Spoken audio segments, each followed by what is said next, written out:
This week in Post, taking clarity in the negative direction to reduce detail.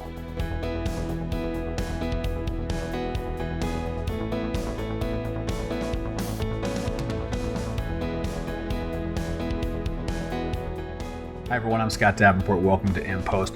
Diving straight in today. So I'm talking about the clarity slider. Now I'm a landscape photographer and I like my clarity slider. Local contrast, dynamic contrast, whatever your tool calls it, adding contrast in a localized manner to accentuate small, medium, or large details. I always want that more crispness and I want to get more contrast in areas. So most often we're taking that contrast and clarity sliders and we're moving them toward the right. But what about moving them in the negative direction, and what can that do for us? Well, it turns out that adds really kind of a glow feel to things. And so if you're using a package that doesn't have a glow filter, taking clarity in a negative direction can really be useful. And so I'm going to show you an example here in Lightroom. So I've got this photo where I just focused on this tree branch and threw the background out in soft and made it all nice and fuzzy to accentuate my subject.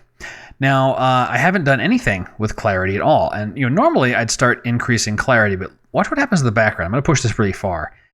It's becoming more prominent, and that's not what I want. I might want some clarity on the tree branch itself, but I don't want it throughout the whole scene.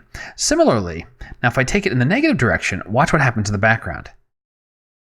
That's nice, right? That it's getting softer, it's getting a little dreamier, it's getting that glow kind of feel that we sometimes use specialized filters for. So in order to make the best of both worlds here, reset clarity, I've done some brush work, right? So I did some brush work here, you'll see clarity here, and if I find my pin, there it is, I brushed clarity just in on the tree branch. Now for the rest of the scene, to reduce clarity everywhere else, I did that with a graduated filter. Way down here at the bottom, if I tap on that, you'll see I dragged this graduated filter over the entire photo.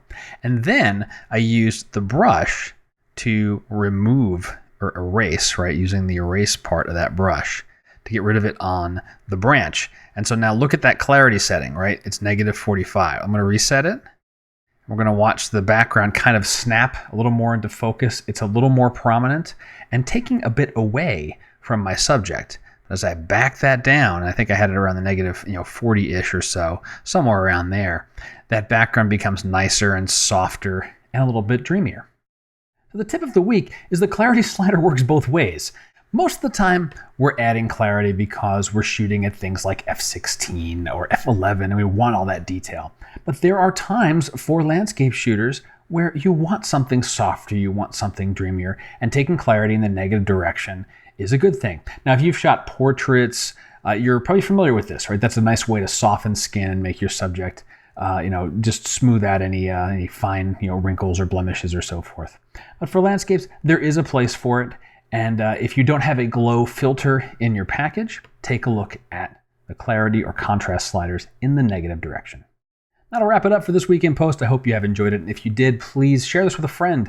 Tell one of your photo comrades about my show, and I'd love to see the audience grow more because that means more questions. I love getting questions. You can contact me through my website, comments on the video below, because I do believe that asking questions and answering questions and helping each other out is how we're all going to get better at photography. And that's kind of the whole point and why I sit down at this desk week after week to share some photographic thoughts with you.